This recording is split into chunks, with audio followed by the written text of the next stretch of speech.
இந்த நாட்களில் நாம் நேரடியாக சென்று திருப்பலிகள் பார்க்க முடியாவிட்டாலும் இந்த டான் தொலைக்காட்சி மூலமாக இந்த கல்வாரி பலியில் ஆண்டவர் இயேசுவினுடைய திரு இரத்த உடல் பெருவிழாவில் பங்கு கொள்ள வந்திருக்கும் உங்கள் அனைவரையும் வரவேற்று ஆண்டவருடைய பிரசன்னம் உங்கள் அனைவரோடும் இருப்பதாக என்று சொல்லி இந்த திருப்பலியை நாங்கள் ஆரம்பிக்கின்றோம். கண்களை மூடி மனங்களை ஊர்நிலைப்படுத்தியவர்களாக நம் ஆண்டவர் இயேசுவினுடைய கல்வாரி பலியில் தூய உள்ளத்தோடு கலந்து கொள்வோம். தந்தை மகன் தூய ஆவியாரின் பெயராலே ஆமென். நம் ஆண்டவராகிய இயேசு கிறிஸ்துவின் அருளும் கடவுளின் அன்பும் தூய ஆவியானவரின் நட்புறவும் உங்கள் அனைவரோடும் இருப்பதாக. உம்மான்மாவோடும் இருப்பதாக. இறை இயேசுவில் அன்பானவர்களே, இன்றைய நாளிலே கிறிஸ்துவின் திருவுடல் திரு இரத்த பெருவிழாவை கொண்டாட அழைக்கப்பட்டிருக்கிறோம். இயேசு அவர் தம் உடலையும் இரத்தத்தையும் நம் வாழ்வுக்காய் கையளித்ததால் அவரது வாழ்வோடு நம் வாழ்வையும் இணைத்து கொண்டாடுகின்றோம். இன்றைய முதல் இறைவாக்கானது மோசே வழியாக கடவுள் ஏற்படுத்தி கொண்ட பழைய உடன்படிக்கை பற்றி எடுத்துரைக்கின்றது. இரண்டாம் இறைவாக்கானது தலைமை குருவான கிறிஸ்துவால் ஏற்படுத்தப்பட்ட புதிய உடன்படிக்கையை பற்றி பேசுகிறது. கிறிஸ்துவுக்கு உகந்த புதிய உடன்படிக்கையின் மக்களாக வாழவும் இந்த இக்கட்டான சூழ்நிலையில் யாரோ எப்படியோ போகட்டும், நான் என் குடும்பம் நன்றாக இருந்தால் போதும் என்கிற சுயநல மனநிலையை மாற்றி பிறர் நலனுக்காய் உதவிக்கரம் கொடுத்து கிறிஸ்து இயேசுவின் மனநிலையை நமதாக்க வேண்டுமென்று தொடரும் பெருவிழா திருப்பலியில் மகிழ்வுடன் கலந்திடுவோம். சகோதர சகோதரிகளே, தூய மர நிகழ்வுகளில் கலந்து கொள்ள நாங்கள் தகுதி பெறும் பொருட்டு ஆண்டவருக்கு எதிராய் நாம் செய்து கொண்ட பாவங்களுக்காக மனித பலவீனங்களுக்காக மன்னிப்பை வேண்டி ஜெபிப்போம். எல்லாம் வல்ல இறைவனிடமும் சகோதரர் சகோதரிகளே உங்களிடமும் நான் பாவி என்று ஏற்றுக்கொள்கின்றேன். ஏனெனில் என் சிந்தனையாலும் சொல்லாலும் செயலாலும் கடமையில் தவறியதாலும் பாவங்கள் பல செய்தேன்.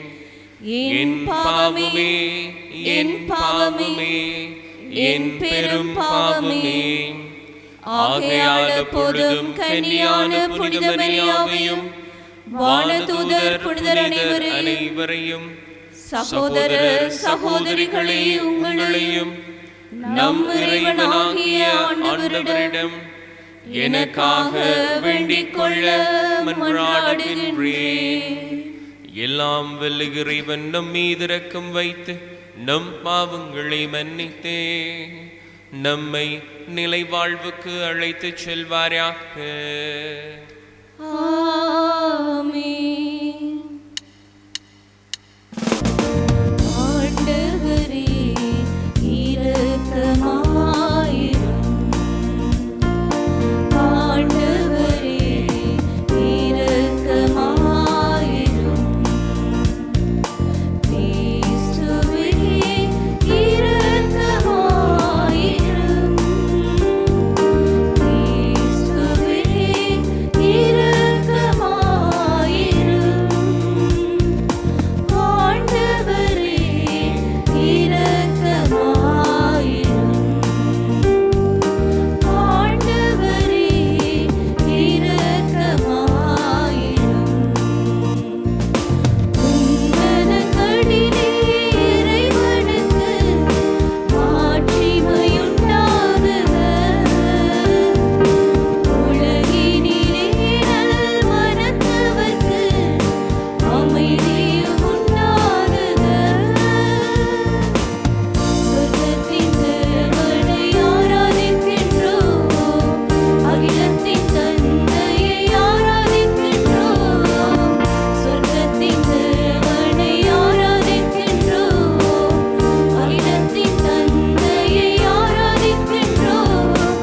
எல்லாம் வல்லவரை ஆராதிக்கின்றோம். என்றென்றும் அவர் மகனை ஆராதிக்கின்றோம். உன்னதங்களிலே இறைவனுக்கு மாட்சிமையுண்டாகுக. உலகினிலே நல்மனத்தவர்க்கு அமைதியும் உண்டாகுக. விண்ணக முதல்வரை புகழுகின்றோம். மண்ணக மீட்பரை புகழுகின்றோம். விண்ணக முதல்வரை புகழுகின்றோம். மண்ணக மீட்பரை புகழுகின்றோம். நீதியின் தேவனை புகழுகின்றோம். மன்னாதி மன்னவனை புகழுகின்றோம். உன்னதங்களிலே இறைவனுக்கு மாட்சிமையுண்டாகுக. உலகினிலே நல்மனத்தவர்க்கு அமைதியும் உண்டாகுக. தந்தையின் மகனை போற்றுகின்றோம். ஆவியின் ஆற்றலை போற்றுகின்றோம். தந்தையின் மகனை போற்றுகின்றோம். ஆவியின் ஆற்றலை போற்றுகின்றோம். அன்பின் தேவனை போற்றுகின்றோம். திருச்சபை காவலரை போற்றுகின்றோம். ஆமென்.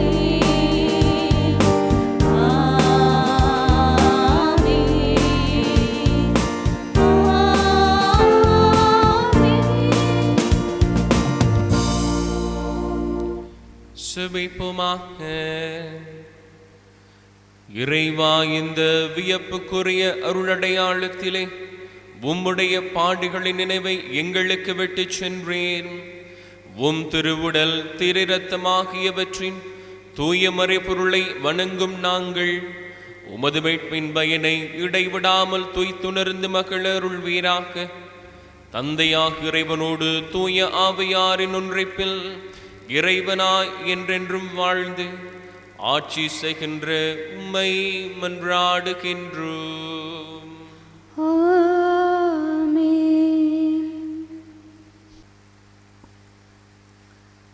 ஆண்டவர் உங்களோடு செய்துள்ள உடன்படிக்கையின் இரத்தம் இதோ. விடுதலை பயண நூலிலிருந்து வாசகம். அதிகாரம் 24 திருவசனங்கள் 3 தொடக்கம் 8 வரை. அந்நாள்களில் மோசே மக்களிடம் வந்து ஆண்டவர் சொன்ன அனைத்து வார்த்தைகளையும் விதிமுறைகளையும் அறிவித்தார். மக்கள் அனைவரும் ஒரே குரலாக ஆண்டவர் கூறிய வார்த்தைகள் அனைத்தையும் நாங்கள் செயல்படுத்துவோம் என்று விடையளித்தனர். மோசே ஆண்டவரின் வாக்குகள் அனைத்தையும் எழுதி வைத்தார். அதிகாலையில் அவர் எழுந்து மலையடி வாரத்தில் ஒரு பலிப்பீடத்தையும் இஸ்ரேலின் 12 குலங்களுக்காக 12 தூண்களையும் எழுப்பினார். அவர் இஸ்ரேல் மக்களின் இளைஞர்களை அனுப்பி வைக்க அவர்களும் ஆண்டவருக்கு எரிபலிகள் செலுத்தினர். மாடுகளை நல்லுறவு பலிகளாகவும் ஆண்டவருக்கு பலியிட்டனர். மோசே இரத்தத்தில் ஒரு பாதியை எடுத்து கலங்களில் விட்டு வைத்தார். மறுபாதியை பலிப்பீடத்தின் மேல் தெளித்தார். அவர் உடன்படிக்கையின் ஏட்டை எடுத்து மக்கள் காதுகளில் கேட்கும்படி வாசித்தார். அவர்கள் ஆண்டவர் கூறிய அனைத்தையும் நாங்கள் செயல்படுத்தி கீழ்ப்படிந்திருப்போம் என்றனர். அப்போது மோசே இரத்தத்தை எடுத்து மக்கள் மேல் தெளித்து, இவ் அனைத்து வார்த்தைக்கு இணங்க ஆண்டவர் உங்களோடு செய்துள்ள உடன்படிக்கையின் இரத்தம் இதோ என்றார். இது ஆண்டவர் வழங்கும் அருள்வாக்கு. இறைவனுக்கு நன்றி. பின்வரும் பதிலுரை பாடலுக்கு உங்கள் பல்லவியாக: மீட்பின் கிண்ணத்தை கையில் எடுத்து ஆண்டவர் பெயரை தொழுதிடுவேன். மீட்பின் கிண்ணத்தை கையில் எடுத்து ஆண்டவரின் பேரை தொழுதிடுவேன். ஆண்டவர் எனக்கு செய்த எல்லா நன்மைகளுக்காகவும் நான் அவருக்கு என்ன கைமாறு செய்வேன். மீட்பின் கிண்ணத்தை கையில் எடுத்து ஆண்டவரது பெயரை தொழுவேன். மீட்பின் கிண்ணத்தை கையில் எடுத்து ஆண்டவரின் பேரை தொழுதிடுவேன். ஆண்டவர் தம் அன்பர்களின் சாவு அவரது பார்வையில் மிக மதிப்புக்குரியது.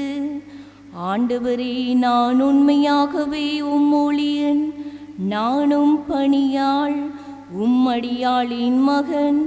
என் கட்டுகளை நீர் அவிழ்த்து விட்டீர்.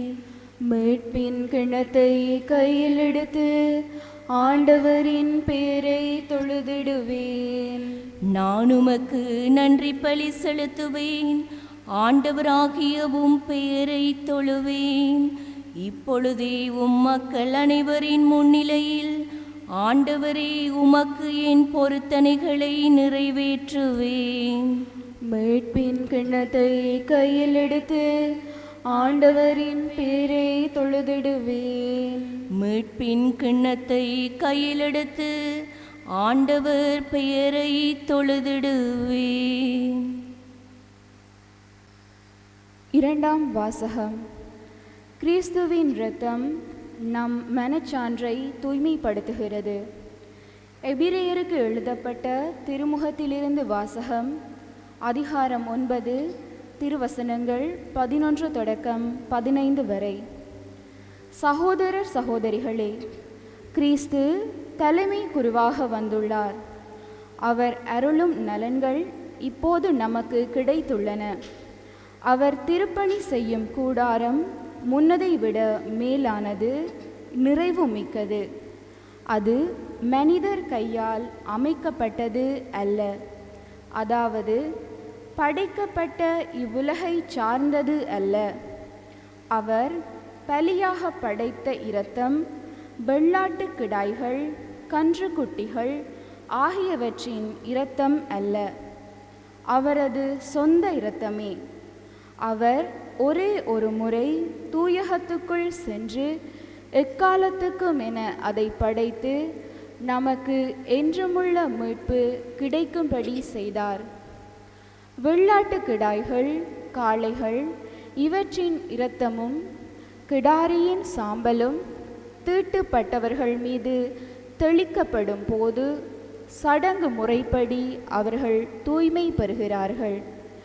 ஆனால் கிறிஸ்துவின் இரத்தம் வாழும் கடவுளுக்கு நாம் வழிபாடு செய்யுமாறு சாவுக்கு அழைத்து செல்லும் செயல்களிலிருந்து நம் மனச்சான்றை எத்துணை மிகுதியாய் தூய்மைப்படுத்துகிறது. ஏனெனில் என்றுமுள்ள தூய ஆவியினால் தம்மை தாமே கடவுளுக்கு மாசற்ற பலியாக கொடுத்தவர் அவரே.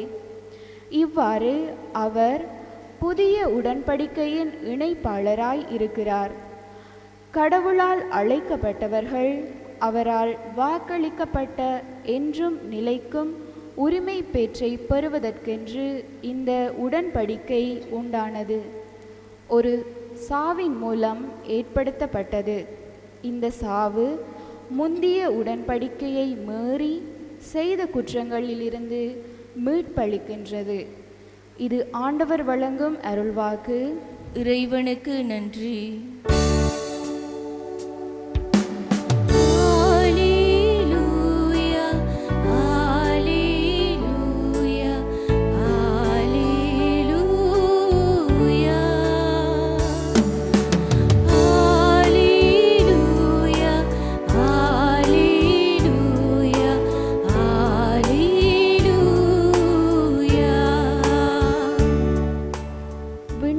இருந்து இறங்கி வந்த வாழ்வு தரும் உணவு நானே. இந்த உணவை எவராவது உண்டால் அவர் என்றுமே வாழ்வார் என்கின்றார் ஆண்டவர்.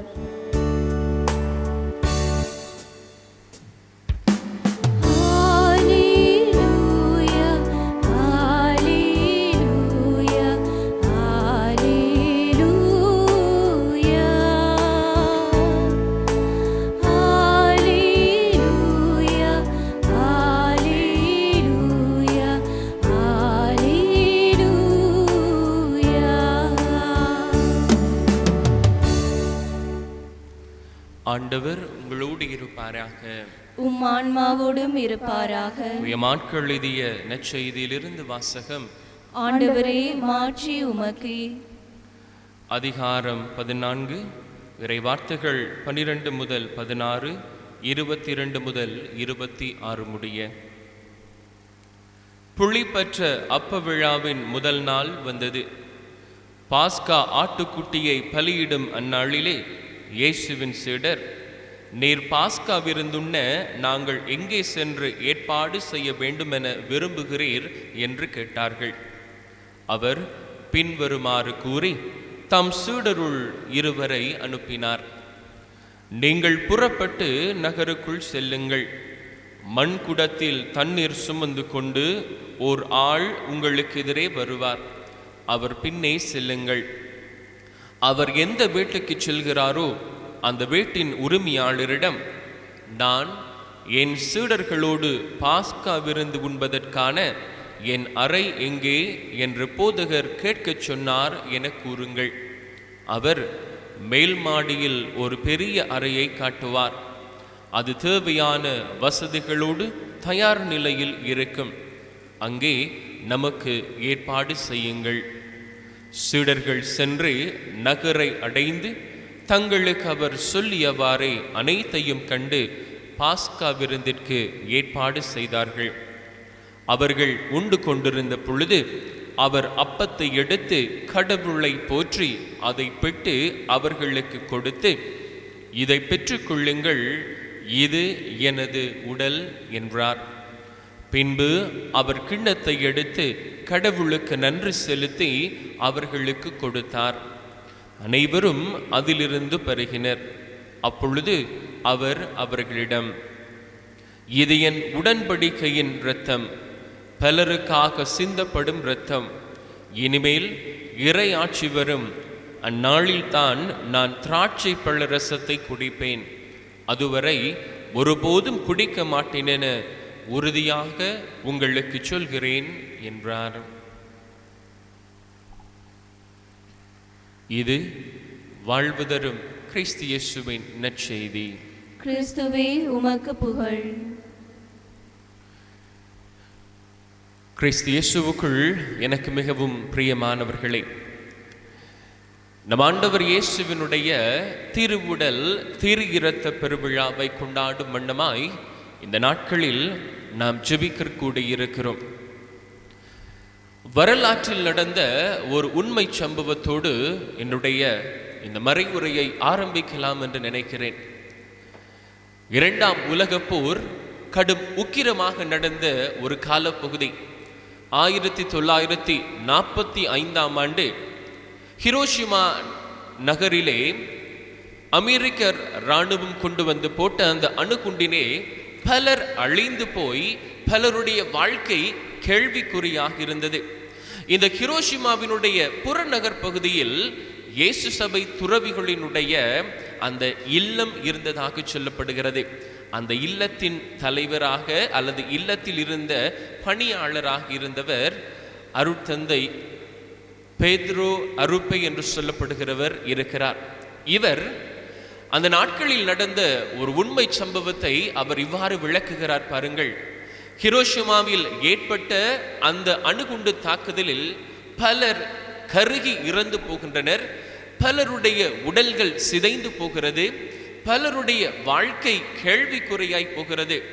அந்த நேரத்தில் அத்தனை பெயரையும் எடுத்து கொண்டு வந்து இந்த இயேசு சபை துறவிகள் வாழ்ந்த அந்த இல்லத்திலே, அதுவும் அவருடைய சிற்றாலயத்திலே கொண்டு வந்து வைக்கிறார்கள். அதனால் அந்த அருப்பே ஃபாதர் அவர்கள் திருப்பலி ஒப்பு கொடுக்க செல்கிறார். அவர் சென்ற வேளையில் ஆண்டவர் உங்களோடு இருப்பார் என்று சொல்லி கைகளை விரித்த பொழுது அவர் காண்கின்ற காட்சி, உடல்கள் சிதைந்த மக்கள், நொறுங்கி போன மக்கள். யாராவது எங்களுக்கு ஒரு ஆறுதல் தரமாட்டார்களா? இந்த சிதைந்து போன வாழ்க்கைக்கு ஒரு அர்த்தம் கிடைக்காதா?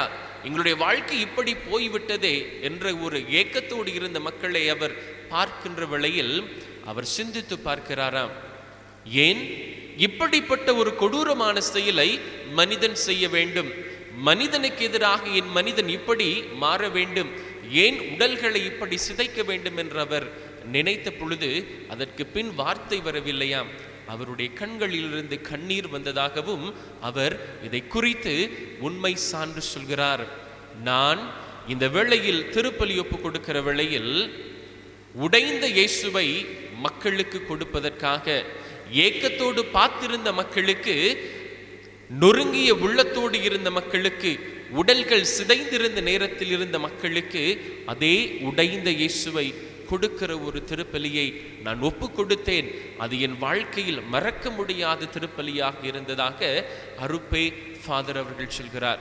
கிறிஸ்து இயேசுவுக்குள் பிரியமானவர்களே, 18 மாதங்களாக நாங்களும் வீடுகளுக்குள் அடைக்கப்பட்டிருக்கிறோம், நொறுக்கப்பட்டிருக்கிறோம்.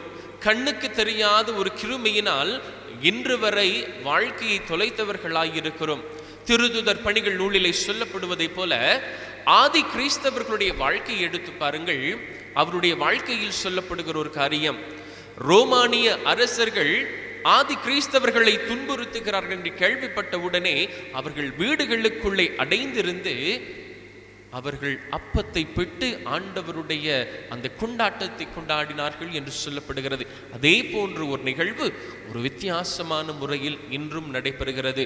நாமும் ஆதி கிறிஸ்தவர்களைப் போல எம்முடைய வீடுகளில் இருந்து திருப்பலி கொண்டாட்டத்தை பார்க்கிறோம், நற்கருணை பிரசன்னத்தை பார்க்கிறோம். வீடுகளில் டிவிகளில் மூலமாக, வலையமைப்புகள் மூலமாக இந்த திருப்பலிகள் எங்களுக்கு கொண்டு வருகிறதை நாமும் சிந்திக்கிற பொழுது ஆதி கிறிஸ்தவர்கள் வாழ்ந்த அதே ஒரு நிலைக்கு நாங்கள் இன்று தள்ளப்பட்டிருக்கிறோம். அன்று ஹிரோஷிமாவில் நொறுக்கப்பட்ட மக்களைப் போல நாமும் நொறுக்கப்பட்டிருக்கிறோம். அன்று ஹிரோஷிமாவில் உடைக்கப்பட்ட மக்களைப் போல நாமும் இன்று உடைக்கப்பட்டிருக்கிறோம். நமக்கு ஆறுதல் எங்கிருந்து வரும்? இன்று திருப்பலியில் உடைக்கப்படுகிற ஆண்டவரிடமிருந்து தன் உடலை உனக்காகவும் எனக்காகவும் நொறுக்கிய ஆண்டவர் இன்று நம் ஒவ்வொருவருக்கும் ஒரு சக்தி தரும்படியாக இருக்கிறார். உணவு எதன் அடையாளம் என்று சொல்லப்படுகிறது? உணவு உறவின் அடையாளமாய் இருக்கிறது. சிதைந்து போன உறவுகளை கட்டி எழுப்புவதற்கு உணவு முக்கியமான ஒரு பங்கு வகிக்கிறது. உணவு நொறுக்கப்பட்ட உறவுகளை மேலே அழைத்து வருவதற்கு அதுவும் ஒரு முக்கிய காரணமாய் இருக்கிறது.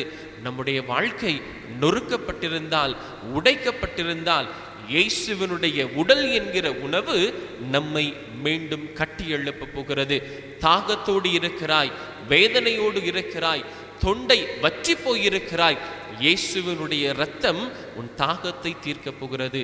இந்த நாள் நாம் வீடுகளிலிருந்து திருப்பலி கொண்டாட்டத்தை பார்த்தாலும் ஆண்டவர் இயேசு என்னோடு இருக்கிறார் என்கிற நம்பிக்கை நமக்கு இருந்தால், அன்று ஹிரோஷிமாவில் அந்த மக்கள் பார்த்த அதே திருப்பலியை நாமும் பார்க்கிறோம்.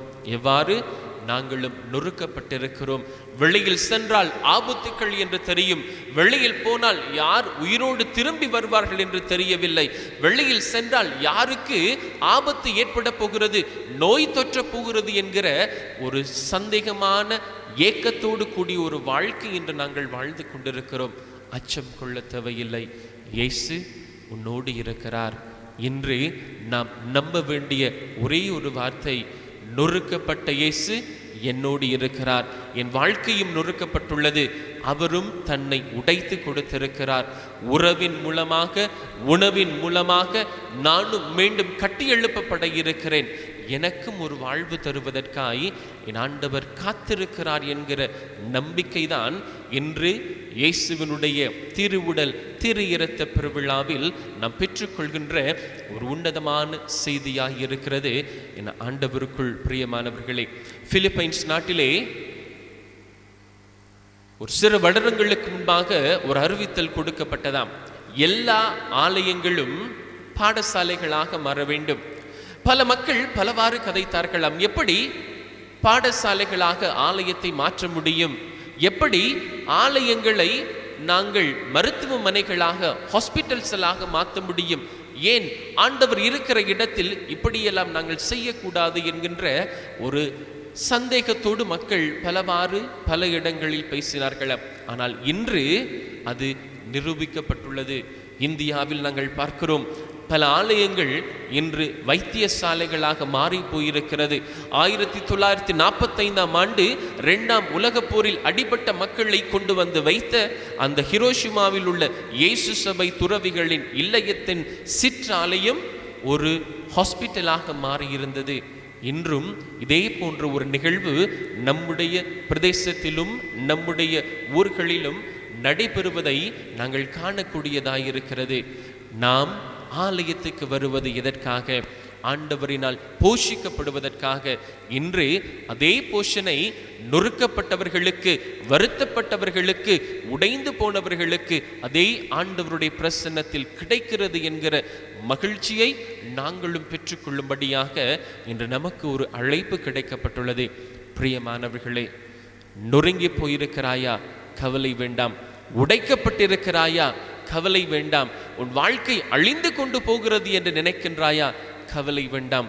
உனக்காக ஒருவர் உடைக்கப்பட்டார், உனக்காக ஒருவர் நொறுக்கப்பட்டார்.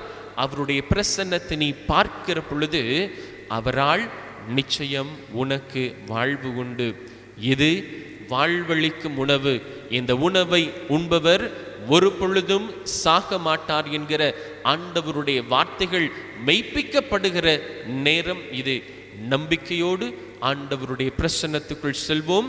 ஆண்டவருடைய வார்த்தைகளை, ஆண்டவருடைய நம்பிக்கையான செயல்பாடுகளை எம் வாழ்க்கையினுக்குள்ளே முழுவதுமாய் பெற்றுக்கொள்ள இந்த நாளில் அழைப்பு பெற்ற மக்களாய் வாழ்வோம். ஆமேன். நாம் இப்பொழுது ஆண்டவருடைய பிரசன்னத்தில் எம்முடைய நம்பிக்கையை அறிக்கையிடப் போகின்றோம். ஒரே கடவுளை நம்புகின்றேன், விண்ணகமும் மண்ணகமும், காண்பவை காணாதவை யாவும் படைத்த எல்லாம் வல்ல தந்தை அவரே. இவர் காலங்களுக்கெல்லாம் முன்பே தந்தையிடம் இருந்து பிறந்தார். கடவுளினின்று கடவுளாக, ஒளியினின்று ஒளியாக, உண்மை கடவுளினின்று உண்மை கடவுளாக உதித்தவர். இவர் உதித்தவர், உண்டாக்கப்பட்டவர் அல்ல. தந்தையோடு ஒரே பொருளானவர். இவர் வழியாகவே யாவும் படைக்கப்பட்டன. மனிதர் நமக்காகவும் நம் மீட்புக்காகவும் விண்ணகம் இருந்து இறங்கினார். தூய ஆவியால் மரியாவிடம் உடலெடுத்து மனிதரானார். மேலும் நமக்காக போன்திய பிலாத்துவின் அதிகாரத்தில் சிலுவையில் அறையப்பட்டு பாடுபட்டு இறந்து அடக்கம் செய்யப்பட்டார். மறைநூல்களின்படி 3ஆம் நாள் உயிர்த்தெழுந்தார். விண்ணகத்துக்கு எழுந்தருளி எல்லாம் வல்ல தந்தையின் வலப்பக்கம் வீற்றிருக்கின்றார். வாழ்வோரையும் இறந்தோரையும் தீர்ப்பிட மாட்சியுடன் மீண்டும் வர இருக்கின்றார். அவருடைய ஆட்சிக்கு முடிவிராது. தந்தையிடமிருந்தும் மகனிடமிருந்தும் புறப்படும் ஆண்டவரும் உயிரளிப்பவருமான தூய ஆவியாரை நம்புகின்றேன். இவர் தந்தையோடும் மகனோடும் ஒன்றாக ஆராதனையும் மாட்சியும் பெறுகின்றார். இறைவாக்கினர்கள் வாயிலாக பேசியவர் இவரே.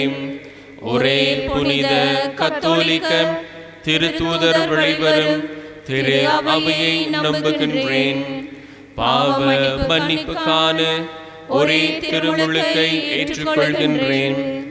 இறந்தோரின் உயிர்ப்பையும் வரவிருக்கும் மறுவுலக வாழ்வையும் எதிர்பார்க்கின்றேன். ஆமென்.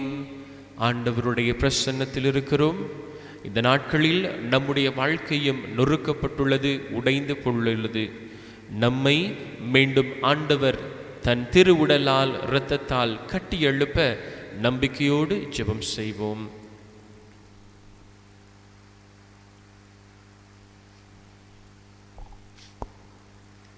சொல்லாலும் செயலாலும் உங்கள் பெற்றோரை மதியுங்கள் என்ற இறைவார்த்தை கேட்ப இன்றைய வாழ்வின் யதார்த்தத்தில் பெற்றோரை பெரியார்களை மதிக்காது, அவர்கள் பாசத்தை உணராது, கீழ்ப்படியாது, தன் விருப்பப்படி வாழ்ந்து அவர்களை புறக்கணித்து முதியோர் இல்லங்களில் சேர்த்து அவர்களை இறுதி வரை கண்ணீர் கடலில் ஆழ்த்திடும் அவல நிலையற்றி பெற்றோரின் அன்பை, பாசத்தை, தியாகத்தை, வழிகாட்டுதலை உணர்ந்து அவர்கள் மனம் புண்படும்படி நடந்து கொள்ளாமல் அவர்களை கண்முன் காணும் தெய்வமாக மதித்து நேசித்து நாம் உடனிருப்பை தந்து அவர்களோடு இறுதி வரை இணைந்து இன்பமாக வாழக்கூடிய மனதினை தந்தருள வேண்டுமென்று இறைவா உம்மை மன்றாடுகின்றோம். ஆண்டவரே, எங்கள் மன்றாட்டை கேட்டருளும். கடவுளால் ஆகாதது எதுவுமில்லை என்றுரைத்த வாழ்வளிக்கும் வள்ளலே, பல்வேறு நோய்களினால் துன்புறும் நோயாளிகள் அனைவரையும் உம் பாதம் அர்ப்பணிக்கின்றோம். அவர்களை உம் அருட்கரத்தினால் தொட்டு பூரண சுகம் தந்து அவர்கள் தங்கள் வலிமையினால் செய்த பாவங்களை உம் பேரன்பின் இரக்கத்தினால் மன்னித்து அவர்கள் உம்மால் மீண்டும் புதுப்படைப்பாக புதிய வாழ்வினை பெற்று உமதன்பிற்கு என்றும் நன்றியறிந்த மக்களாக நல் சாட்சிகளாக வாழ்ந்திட வரமருள வேண்டுமென்று இறைவா உம்மை மன்றாடுகின்றோம். ஆண்டவரே, எங்கள் மன்றாட்டை கேட்டருளும்.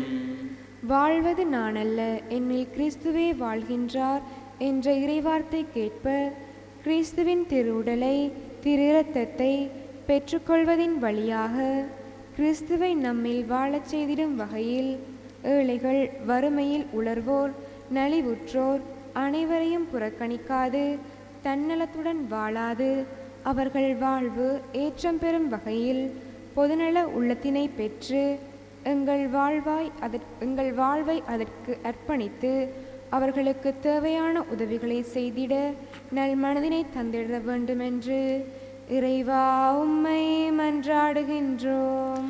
ஆண்டவரே, எங்கள் மன்றாட்டை கேட்டருளும். எம்மொவ்வொருவருடைய தனிப்பட்ட தேவைகளுக்காக மௌனமாய் ஆண்டவருடைய பிரசன்னத்தில் ஜெபம் செய்வோம். எங்களை அதிகமாய் அன்பு செய்யும் ஆண்டவரே, இந்த காலை பொழுதிற்காக நன்றி சொல்கிறோம். இந்த நாட்கள் நாம் அனுபவித்து வருகிற வேதனைகளையும் துன்பங்களையும் போக்குகின்ற நாளாக மாறும்படியாக என் ஆண்டவருடைய உடைக்கப்பட்ட உடலும் சிந்தப்பட்ட இரத்தமும் என்னை பாவத்திலிருந்து கழுவி நோய் நொடிகளை குணமாக்கி எனக்கு விடுதலை தரும் என்கின்ற நம்பிக்கையை மீண்டும் தருகிற நாளாய் இது அமைந்திருக்கிறது. சுவாமி, ஆலயங்களுக்கு செல்ல முடியாது, திருப்பலிகளை காண முடியாது, உம்முடலை இரத்தத்தை சுவைக்க முடியாது வீடுகளுக்குள் முடங்கி போயிருக்கும் எம் உறவுகளுக்காய் ஜெபம் பண்ணுகிறோம். இந்த நாட்களில் நாம் அனுபவித்து வருகிற வேதனைகளிலும் நோய் நொடிகளிலும் இருந்து எங்களுக்கு விடுதலை தரும்படியாக நீரே எங்களோடு இருந்து எங்கள் வாழ்க்கையை நன்மைகளால் நிரப்பும்படியாக பசி பட்டினியோடு வாழ்கிற மக்களுக்கு ஒரு விடுதலை கிடைக்கின்ற நாளாக இதனால் அமையும்படிக்காய் ஜெபிக்கிறோம். உம்முடைய அன்பு பிரசன்னத்தில், உம்முடைய ஆசீர்வாதத்தில் என்றும் எப்பொழுதும் எங்களை நிலைக்க செய்து நாம் எம் சகோதரர்களின் தேவைகளுக்கு இறங்கி உதவி செய்யக்கூடிய நல் உள்ளத்தை, மனதை எமக்கும் தந்து அவர்களோடு சேர்ந்து அவர்கள் துன்பத்தில் பங்கு பெற எம்மையும் இணைத்தருளும் எம் நல்ல தகப்பனே. ஆமென்.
சகோதர சகோதரிகளே, என்னுடையதும் உங்களுடையதுமான இத்திருப்பலி எல்லாம் வல்ல தந்தையாகிய இறைவனுக்கு ஏற்றதாகும்படி மன்றாடுங்கள். ஆண்டவர் தமது பேரின் புகழ்ச்சிக்காகவும் மாட்சிக்காகவும் நமது நன்மைக்காகவும் புனித திரு அவை அனைத்து நலனுக்காகவும் உமது கையிலிருந்து இப்பலியை ஏற்றுக்கொள்வாராக. ஆண்டவரை நாங்கள் ஒப்பு கொடுக்கும் இக்காணிக்கைகள் மீட்பின் மறைபொருளை குறித்து காட்டுகின்றன. அதனால் திரு அவைக்கு ஒற்றுமை அமைதியாகிய கொடைகளை கனிவுடன் தந்தருள்வீராக. ஆண்டவராகிய கிறிஸ்து வழியாக உம்மை மன்றாடுகின்றோம். ஆண்டவர் உங்களோடு இருப்பாராக, உம் ஆன்மாவோடும் இருப்பாராக. இதயங்களை மேலே எழுப்புங்கள். ஆண்டவரிடம் எழுப்பியுள்ளோம். நம் இறைவனாகிய ஆண்டவருக்கு நன்றி கூறுவோம். அது தகுதியும் நீதியும் ஆனது. ஆண்டவரே, தூயவரான தந்தையே, என்றும் உள்ள எல்லாம் வெல் இறைவா, எங்கள் ஆண்டவராகிய கிறிஸ்து வழியாக எந்நாளும் எவ்விடத்திலும் நாங்கள் உமக்கு நன்றி செலுத்துவது மெய்யாகவே தகுதியும் நீதியுமாக்கும், எங்கள் கடமையும் மீட்பிற்குரிய செயலுமாக்கும். கிறிஸ்து தம் திருத்தூதர்களுடன் இறுதி விருந்து அருந்தகையில் சிலுவையின் மீட்பளிக்கும் நினைவு எக்காலத்துக்கும் நிலைத்திருக்கச் செய்தார். நிறை புகழ்ச்சியின் ஏற்புடைய கொடையாகவும் மாசற்ற செம்மறியாகவும் தம்மை உமக்கு ஒப்பு கொடுத்தார். இவ்வாறு வணக்கத்துக்குரிய இந்த மறைபொருளை நீரும் நம்பிக்கையாளருக்கு உணவாக தந்து அவர்களை புனிதப்படுத்துகின்றீர். இதனால் ஒரே உலகில் வாழும் மனித இனம் ஒரே நம்பிக்கை ஒளி பெற்று ஒரே அன்பினால் பிணைக்கப்படுகிறது. எனவே உமதருளில் இனிமையை நிறைவாக சுவைத்த நாங்கள் விண்ணக சாயலை பெறுமாறு இத்தனை வியப்புக்குரிய அருளடையாளத்தின் விருந்தில் நாங்களும் பங்கு பெறுகின்றோம். ஆகவே விண்ணகத்திலும் மண்ணகத்திலும் உள்ள அனைத்தும் உம்மை தொழுது வணங்கி புதியதொரு பண்பாடுகின்றன. வானதூதர்களின் அணிகள் அனைத்தோடு நாங்களும் சென்று முடிவின்றி பறைசாற்றி சொல்வதாவதே: தூயவர் தூயவர் தூயவர், வான்படைகளின் கடவுளாம் ஆண்டவர். விண்ணகமும் மண்ணகமும் உமது மாட்சியால் நிறைந்துள்ளன. உன்னதங்களிலே ஓசானா. ஆண்டவர் பேரால் வருகிறவர் ஆசீர் பெற்றவர். உன்னதங்களிலே ஓசானா. ஆண்டவரே, நேர்மையாகவே தூயவர், தூய்மை அனைத்திற்கும் ஊற்றே. ஆகுமுடைய ஆவியை பொழிந்த காணிக்கைகளை தூய்மைப்படுத்தும்மை மன்றாடுகின்றோம். இவ்வாறு எங்கள் ஆண்டவர் இயேசு கிறிஸ்துவின் உடலும் இரத்தமுமாக எங்களுக்கு இவை மாறுவனவாக. அவர் பாடுபட விளம் கனிந்து தம்மை கையளித்த பொழுது அப்பத்தை எடுத்து நன்றி செலுத்தி அதை பெற்று தம் சீடருக்கு அளித்து அவர் கூறியதாவது: அனைவரும் இதிலிருந்து பெற்று உண்ணுங்கள், ஏனெனில் இது உங்களுக்காக கையளிக்கப்படும் என் உடல்.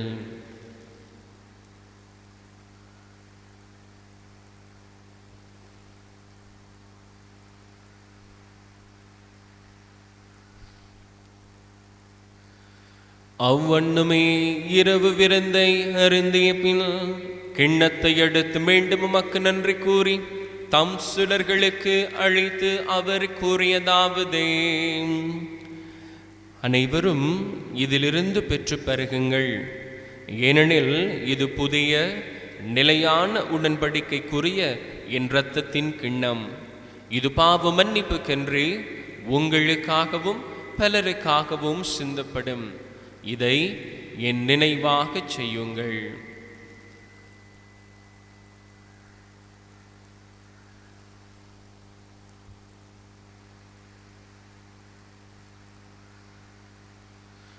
நம்பிக்கையின் மறைபொருள். ஆண்டவரே, நீர் வருமளவும் உமது இறப்பினை அறிக்கையிடுகின்றோம், உமது உயிர்ப்பினையும் எடுத்துரைக்கின்றோம். ஆகவே ஆண்டவரை, நாங்கள் கிறிஸ்துவின் இறப்பினையும் உயிர்ப்பினையும் நினைவு கூர்ந்து வாழ்வு தரும் அப்பத்தையும் மேற்பள்ளிக்கும் கிண்ணத்தையும் மக்கு ஒப்பு கொடுக்கின்றோம்.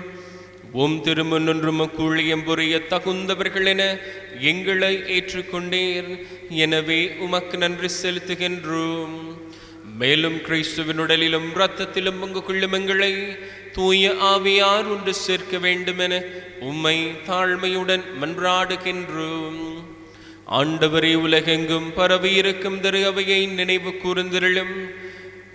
எங்கள் திருத்தந்தை பிரான்சிஸ், எங்கள் ஆயர் ஜோசப் பொன்னையா, எல்லா திருநிலையினராக அனைவரோடும் திரு அவை அன்பில் நிறைவு பெற செய்தருளும். உயிர்த்தெழும் எதிர்நோக்கோடு துயில் கொள்ளும் எங்கள் சகோதரர் சகோதரிகளையும் இறந்தோர் அனைவரையும் இரக்கத்துடன் நினைவு கூர்ந்து உம் திருமுக ஒளியினுள் ஏற்றருளும். எங்கள் அனைவர் மீதும் இரக்கமாயிரும். கடவுளின் கன்னித்தாயான புனித மரியா, அவருடைய கணவரான புனித யோசேப்பு, புனித திருத்தூதர்கள், இவ்வுலகிலும் குகந்தவராயிருந்தோர் ஆகிய புனிதர் அனைவருடனும் நாங்கள் வாழ்வில் பங்கு கொள்ளும் தகுதி பெற்று உம் திருமகன் இயேசு கிறிஸ்து வழியாக உம்மை புகழ்ந்தேற்றும் வரமருள உம்மை மன்றாடுகின்றோம்.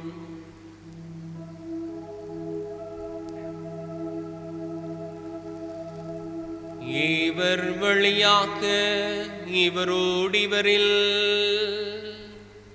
எல்லாம் வல்ல இறைவனாகிய தந்தையே,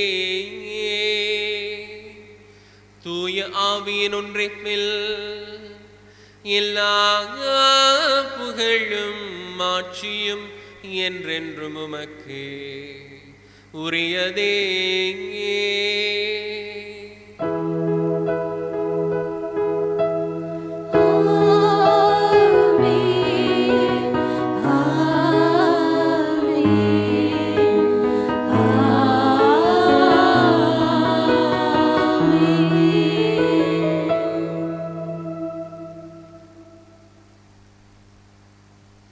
நொறுக்கப்பட்ட இயேசு நம்மோடு இருக்கிறார். நொறுக்கப்பட்ட நம் வாழ்வுக்கு அர்த்தம் கிடைக்கும் என்கிற நம்பிக்கையோடு தந்தையை பார்த்து ஜெபம் செய்வோம்.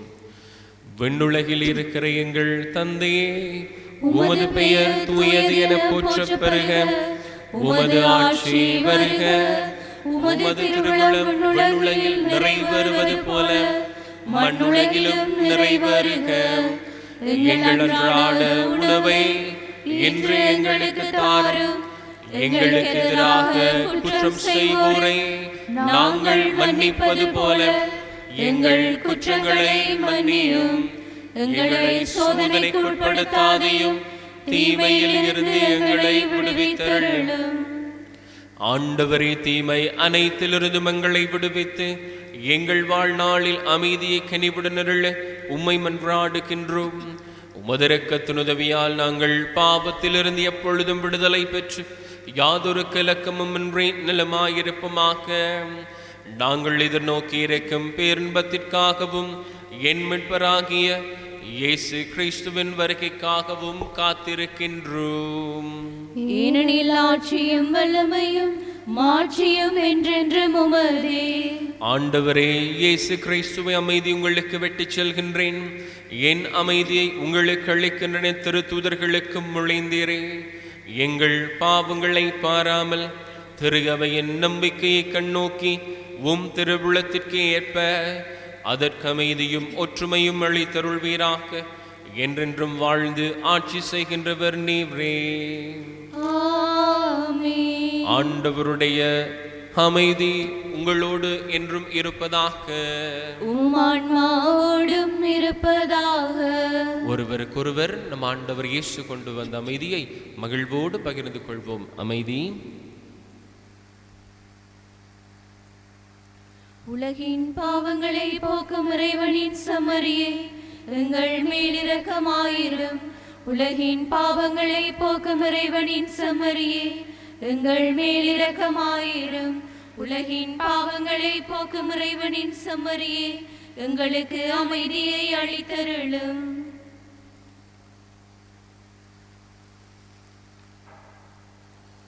இதோ இறைவனின் செம்மறி, இவரே நமக்காக உடைக்கப்பட்டவர், நொறுக்கப்பட்டவர்.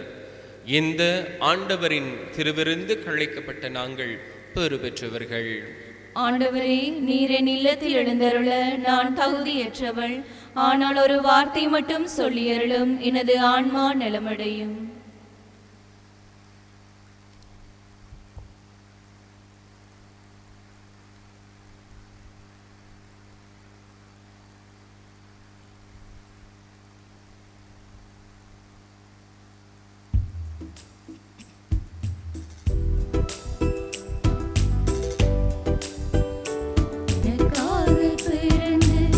உயிரையும் தந்து உணவாக எழுந்த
வீடுகளில் இருக்கும் நமக்கு திரான் டிவி மூலமாக இந்த கல்வாரி பலியில் கலந்து கொள்ள ஒரு சந்தர்ப்பம் கிடைத்தமைக்காக திரான் டிவி தொலைக்காட்சி நிறுவனத்தினருக்கும் அனைவருக்கும் என்னுடைய மனமார்ந்த நன்றிகளை தெரிவித்துக் கொள்கின்றேன். எனது சதையை உண்டு எனது இரத்தத்தை குடிப்பவர் என்னோடு இணைந்திருப்பார், நானும் அவரோடு இணைந்திருப்பேன் என்கிறார் ஆண்டவர். சுபிப்புமாக. ஆண்டவரே, உயர் மதிப்புள்ள உன் திருவுடலையும் திரு இரத்தத்தையும் நாங்கள் இவ்வுலகில் உட்கொள்வது உமது இறைத்தன்மையை சுவை தின்புறுவதன் முன் அடையாளமாய் திகழ்கின்றதே. அதனால் நாங்கள் அப்பேரின்பத்தில் என்றென்றும் மகிழ்ந்திருக்கருள் புரிவீராக. ஆண்டவராகிய கிறிஸ்து வழியாக உம்மை மன்றாடுகின்றோம். ஆண்டவர் உங்களோடு இருப்பாராக. உம் ஆன்மாவோடும் இருப்பாராக. எல்லாம் வல்ல ஜீவிக்கின்ற இறைவன் தந்தை, மகன், தூய ஆவியார் நம் ஒவ்வொருவரையும் ஆசிர்வதித்து என்றும் பாதுகாத்து வழிநடத்துவாராக. சென்று வாருங்கள், திருப்பலி நிறைவேறிற்று. சர்வேஸ்வரனுக்கு நன்றி.